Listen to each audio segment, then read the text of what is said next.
నమస్తే, నేను మీ Gopi. Welcome to Telugu రాజ్యం. యాక్చువల్గా మనం చూసాము గత సంవత్సరం క్రితం, అంటే ఈ మధ్యకాలంలో సోషల్ మీడియాలో సోషల్ మీడియా అనేది చాలా మంది పైకి లేపింది, చాలా మందిని పడుకోబెట్టింది. అందులో మనం రీసెంట్గా చూసుకుంటే బెరలక్క కావచ్చు, లేకపోతే కుమారి ఆంటీ కావచ్చు, రీసెంట్గా మోనాలిసా పూసలు అమ్ముకునే అమ్మాయి కూడా. సో వీళ్ళందరూ కూడా ఒక్కసారిగా సోషల్ మీడియాలో ఒక వెలిగి వెంటనే కింద పడిపోయారు. సో అందులో భాగంగా కుమారి ఆంటీ, సో ఏమో కూడా సోషల్ మీడియాలో ఒకప్పుడు నానా బీభత్సం, ఈమె పేరు మోత మోగిపోయింది. సో అలాంటి ఆమె మరలా ఇప్పుడు ఆమె పరిస్థితి ఎలా ఉంది, ఆమె బిజినెస్ అలానే కంటిన్యూ అవుతుందా లేదా, లేకపోతే ఏమైనా వేరే దగ్గర ఫ్రాంచైజీ ఏం పెట్టిందా? చాలా మంది ఏమంటారంటే ఇక్కడ ఐటీసీ కోహినూర్ దగ్గర ఏమి షాప్ తీసేసింది అని చాలా టాక్ నడుస్తుంది. సో ఈ పూర్తి వివరాలు ఆమె అంటే తెలుసుకుందాం, ఓకేనా? అంటే చెప్పండి, రీసెంట్ గా అందరూ వచ్చు సోషల్ మీడియాలో చాలా మంది ఫేమస్ అవుతూ వచ్చారు. మోనాలిసా పేరు విన్నారా? పూసలు అమ్ముకునే అమ్మాయికి బాగా ఫేమస్ అయిందని. సో అందులో భాగంగా మీరు కూడా ఒకప్పుడు బట్ల బాగా ఫేమస్ అయ్యారు. ఇప్పుడు ఎలా ఉంది మీ పరిస్థితి? ఎలా ఉంది? బానే ఉంది నాన్న. బానే ఉందంటే అంటే మరి చెప్పాలంటే ఫేమస్ అవ్వక ముందలే బాగుంది. గిరాకీ అయినాక 13 షాపులలో పోయి 200 షాపులు అయినాయి. అదే ఇప్పుడు నేను ఒక్కదాన్నే కాకుండా ఇంకొక 200 మంది బతుకుతున్నారు. 200 మంది ఎక్కడ? 200 షాపులు అయినాయి బారు. ఈ ఏరియా మొత్తం 13 షాపులు ఉండే, ఇప్పుడు 200 షాపులు అయినాయి. అంటే మీ బిజినెస్ తగ్గిపోయిందని చెప్తారు? అంటే తగ్గటం అంటే ఏం లేదు, అంటే ఎక్కువ ఉండేది ఇది వరకు. బానే ఉంది, గిరాకీ మాత్రం పర్వాలేదు. కాకపోతే ఏంటంటే ఇది వరకు మనుషులకి ఎక్కువ ఉపాధి ఇచ్చేదాన్ని, ఇప్పుడు కొద్దిగా తగ్గింది. కాకపోతే ఇప్పుడు మళ్ళీ నన్ను నమ్ముకుని ఇన్నాళ్ళు నాతో ఉండి వాళ్ళు నా గిరాకీ కొంచెం తగ్గిందని మళ్ళీ వాళ్ళని తీసేస్తే బాగుండదు కదా. నా మీద ఆధారపడి ఉన్న వాళ్ళు ఇప్పుడు నా కింద అంటే మా ఫ్యామిలీయే.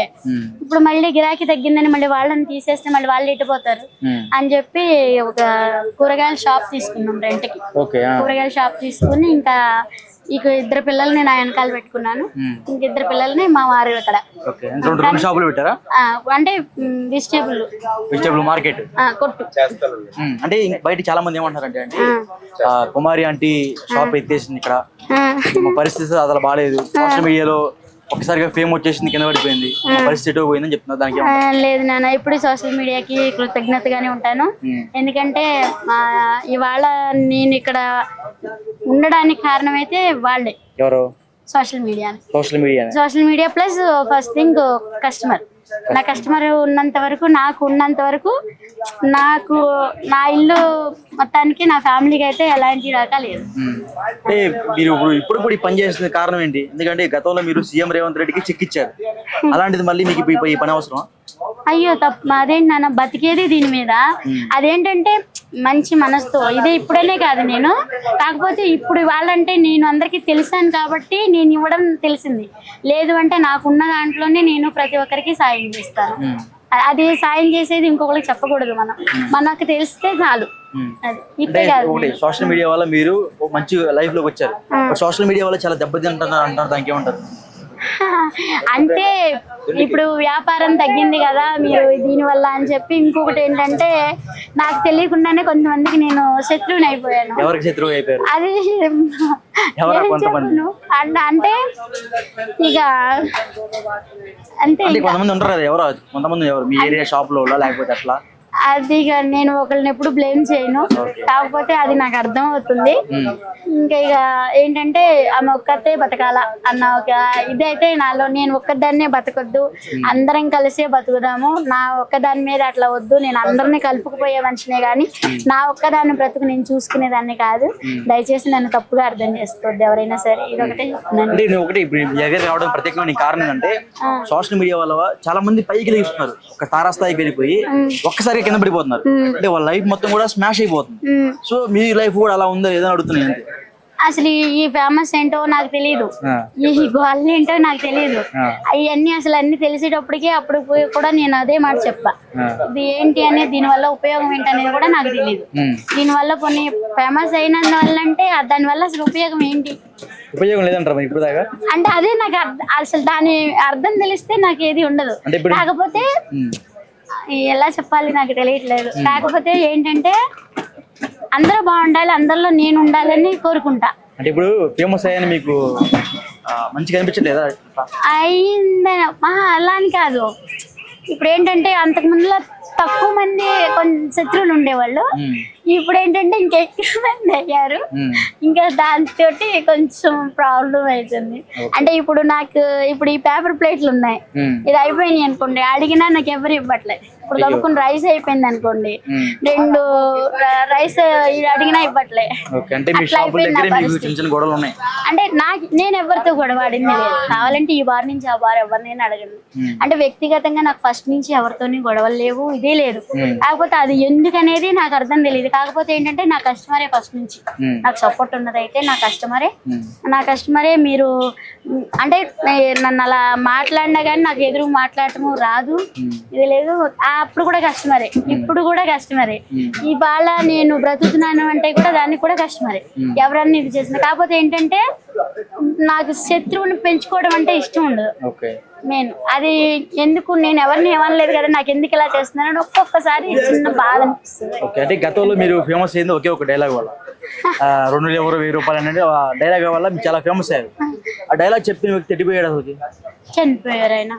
చనిపోయాడు అంటే ఎంక్వైరీ చేయించాను నేను, ఎందుకంటే అంత మందికి ఎవరికి తెలియని వాళ్ళు. మొన్న నేను అక్కడికి వెళ్ళాను కదా, మన కుంభమేళకి వెళ్ళాను కదా, మా ప్రయాగరాజ్ వెళ్ళినప్పుడు గుర్తుపట్టారు, మన దీనికి వెళ్ళినప్పుడు భద్రాచలం వెళ్ళినప్పుడు గుర్తుపట్టారు, ప్రతి ఒక్కరు.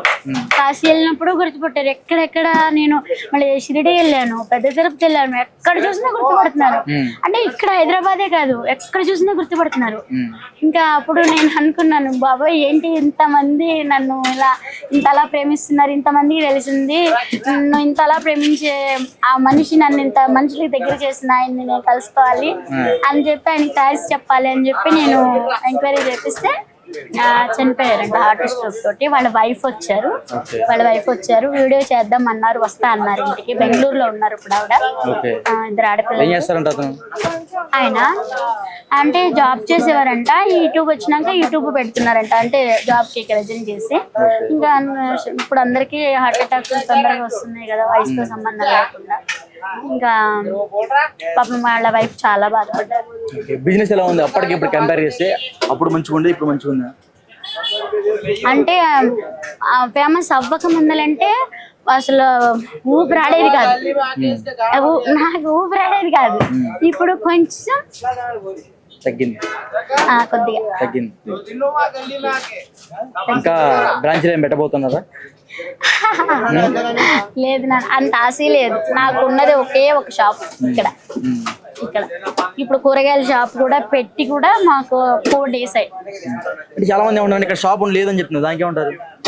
అంటే నేను నా హెల్త్ బాగున్నప్పుడు పెట్టలేదమ్మా. ఏమైంది? నేను బండి మీద నుంచి పడిపోయినప్పుడు ఈ చెయ్యి అనేది ఇక్కడ చిట్లిందనమాట.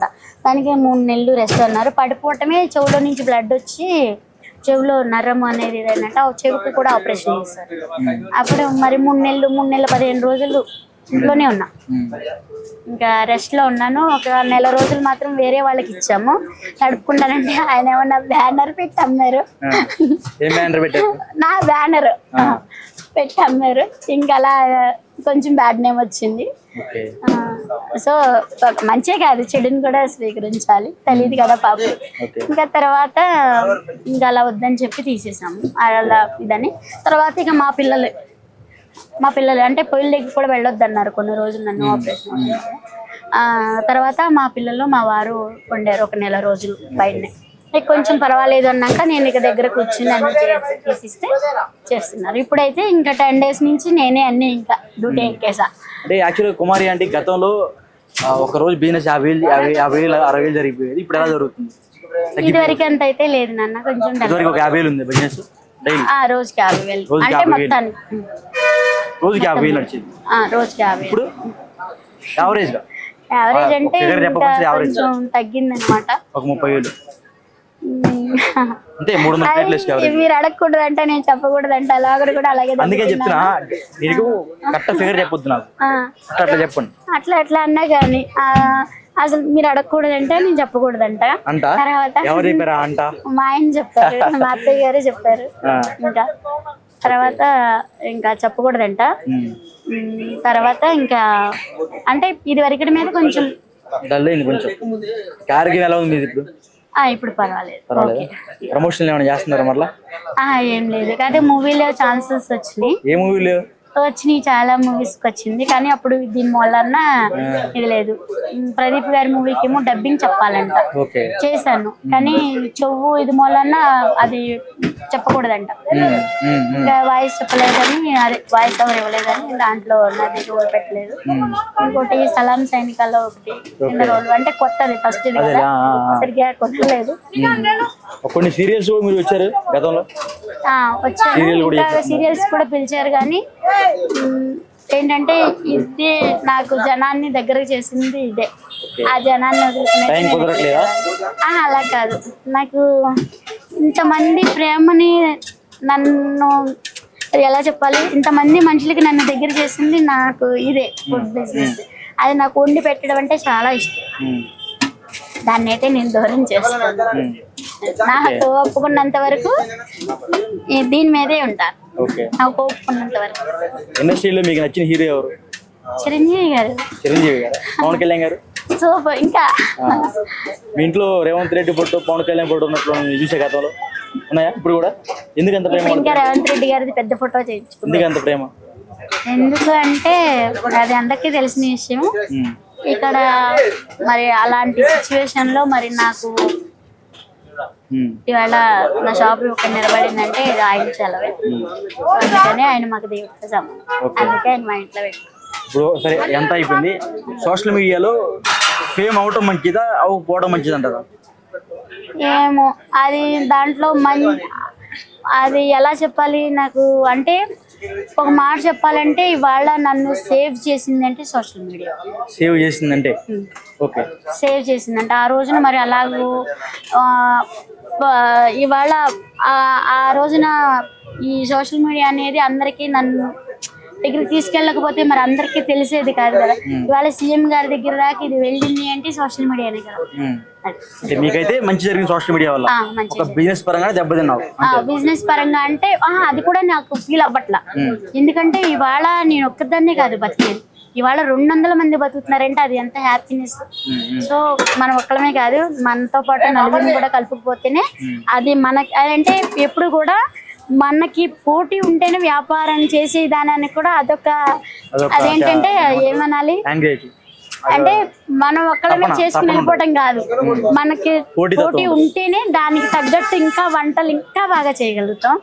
అదేంటంటే మనకి ఇప్పుడు నువ్వు ఇదిగా అంటున్నావు అట్లా ఇదిగా అని చెప్పి ఎన్నో మాటలు పడ్డాను. ఆ మాటలకి ఇవాళ నేను గట్టిగా తీసుకున్నాను కాబట్టే ఇవాళ వంటలు చేసే విషయంలో ఎంతో జాగ్రత్తగా ఉండి మళ్ళీ ఎవ్వరు ఏ నేము రాకూడదని నాకు వంటలు చేసే దగ్గర 8 సీసీ కెమెరాలు పెట్టుకుని మరీ వంటలు చేస్తుంది. ఎందుకంటే రేపొద్దున్న ఏది కూడా నాకు రిమార్క్ అనేది రాకూడదు. అది జనాన్ని నన్ను ఎంతలా ప్రేమించారో వాళ్ళ ప్రేమని నేను ఎప్పుడు దూరం చేసుకోను, వాళ్ళ నమ్మకాన్ని నేను ఎప్పుడు చేయను. ఓకే, సో ఓవరాల్ ఒక మాటలో చెప్పాలని నేను చెప్తాను. మీ షాప్ గురించి కానీ లేకపోతే బిజినెస్ గురించి కానీ సోషల్ మీడియా గురించి కానీ ఏం చెప్పాలనుకుంటున్నాను? Thank you. సోషల్ మీడియా నిజంగా అందరికీ కూడా ఏ కష్టం వచ్చినా ఏ బాధ వచ్చినా ఎలాంటి ఇదినైనా సరే అందరికీ తొందరగా నిమిషాల్లో తెలియజేస్తుందంటే సోషల్ మీడియా. ఎందుకంటే ఇప్పుడు నేను 4 గోడల మధ్య ఉంటాను, నాకు బయటికంటే నాకు తెలియదు, ఆ ఇల్లు ఈ హోటల్ తప్పితే నాకు ఇంకా అసలు తెలియదు. ఇవాళ ప్రతి ఒక్కటే చూడగలుగుతున్నాను. ఇవాళ నన్ను నేను అంటే అంతకు ముందుల పనే, ఇంక వేరేది తెలీదు. అంటే తెలుసుకోవాలన్న ఇది కూడా నాకు ఇక పని మూలన్న వేరేది ఇది లేదు. కాకపోతే ఇప్పుడు నాకంటూ ఒక 1 అవర్ నేను టైం కేటాయించుకుని అసలు మొత్తం ఏంటి ఇప్పుడు హెల్త్ బాగాలేదని 3 నెలల నుంచి చేయట్లా. అప్పుడు చేసినప్పుడు డబ్బులు ఎంత యూట్యూబ్ లో చూస్తే వస్తాయి, చూడట్లేదుగా. ఒక్క నెల మాత్రము 65 వచ్చాయి, ఒక్క నెల అంతే. అంటే వీడియో చేశాను కాబట్టి ఒక వీడియో, తర్వాత బాగాలేదు కదా, నాకు హెల్త్ బాగాలేదు కాబట్టి ఇంకా నేను వీడియోలు పెట్టట్లేదు కదా. సో దానికి కూడా నాకు సబ్స్క్రైబర్ చేసుకున్నందుకు కూడా చాలా థ్యాంక్స్. అందుకే వంటలు కొంతమంది ఏమో చేయొద్దు అంటున్నారు వంటలు యూట్యూబ్ లో అంటూ కస్టమర్స్, ఆంటీ మీరు పెడితే మళ్ళీ అందరికి మీ వ్యాపారం దెబ్బతింటది, మళ్ళీ మీది అందరికీ తెలుస్తుంది అని నేను చెప్పి అంటున్నారు. కానీ అట్లా అనుకుంటే మరి మనం వీడియో చేయాలంటే ఎలా చేయాలి అని ఆలోచనలో పడ్డా. మళ్ళీ ఏం చేయాలి అర్థం కావట్లేదు. కానీ చూపిస్తాను, ఎందుకంటే నేను ఒక్కదాన్నే కాదు, నేను చేసేది ఎవరో ఒక్కరికైనా ఇద్దరికైనా ఉపయోగపడితే చాలు కదా. ఓకే, మీ సిగ్నేచర్ డైలాగ్ కూడా చెప్పండి, నేను వెళ్ళిపోతాం. ఏం చెప్పను, అదే మీ డైలాగ్ ఉంది కదా, అది చెప్పండి. అది మీది మొత్తం 1000 అయింది, 2 డెలివరీలు ఎక్స్ట్రా. థ్యాంక్ యూ అండి. అంటే అందరు ఇక్కడ ఏమంటారంటే, ఇక్కడ అన్నం తిన్న వాళ్ళు ప్రతి ఒక్కరు కూడా హైదరాబాద్ అన్ని ఉద్యోగాలు వచ్చేస్తున్నాయి అంటున్నారు, దానికి ఏమంటారు? కానీ అది మీ దగ్గర దాకా ఎలా వచ్చింది? మీ దగ్గర దాకా ఎలా వచ్చింది అంటే అది మీ దగ్గర దాకా ఎలా వచ్చింది ఏమో మరి తెలియదు, కానీ బ్లెస్సింగ్స్ అయితే మాత్రం నాకు కాంప్లిమెంట్లు అయితే బాగా వస్తున్నాయి. మీ అంటే అది ఏం చెప్పను, ఇంకొక ఆయనకి అమెరికా వెళ్తున్నారంటే కూడా మేము ఏం చేస్తామంటే, మనకి తెలిసిన వాళ్ళ పక్కనే అమెరికా వెళ్తున్నారంటే మాకు తెలిసిన వాళ్ళ దగ్గర మేము అడ్డం ఉండి ఇప్పించాం. అంతకు ముందులో 2 times రిజెక్ట్ అయిందండి. రిజెక్ట్ అయితే నేను నా చేతుల మీదుగా ఇప్పించాను. ఇప్పించినాక ఇంకా 3వసారి వెళ్ళాడు, అమెరికా వెళ్ళాడు. సో వాళ్ళైతే అసలు నన్ను వదలరు, ఆ బాబు కూడా నన్ను వదలరు. మళ్ళీ తర్వాత ఆయన దారాగా మళ్ళీ వాళ్ళని ఇంకోళ్ళని తీసుకొచ్చారు, మళ్ళీ ఆయనకి జాబ్ వచ్చింది. అది మరి ఏమో తెలియదు నాకు.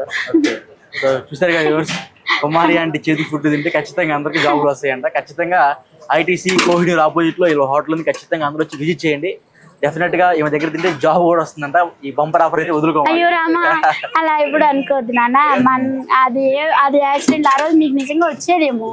అది అంటే వచ్చారు, ఇవాళ ఇట్లా వెళ్తున్నాం అని చెప్పి కూడా వచ్చారు. అంటే ఇట్లా అంటే ఏదో ముందర ఇది పెడతారంట కదా, అదే ఇంటర్వ్యూ కని వచ్చారు పిల్లలు. అంటే రావాలని మీరు బ్లెస్సింగ్స్ ఇవ్వండి అని చెప్పంటే, నాన్న మంచి మనసుతో వెళ్ళండి, అంతా మంచిగా జరుగుద్ది. కష్టానికి ఎప్పుడు వృధా కాదు, కష్టపడ్డప్పుడు ఎప్పుడు వృధా కాదు, అసలే మీరు టెన్షన్ పడకండి అని చెప్పన్నాను. కానీ తర్వాత మళ్ళీ వచ్చి జాబ్ వచ్చిందని చెప్పారు. థ్యాంక్ యూ అండి. Thank you.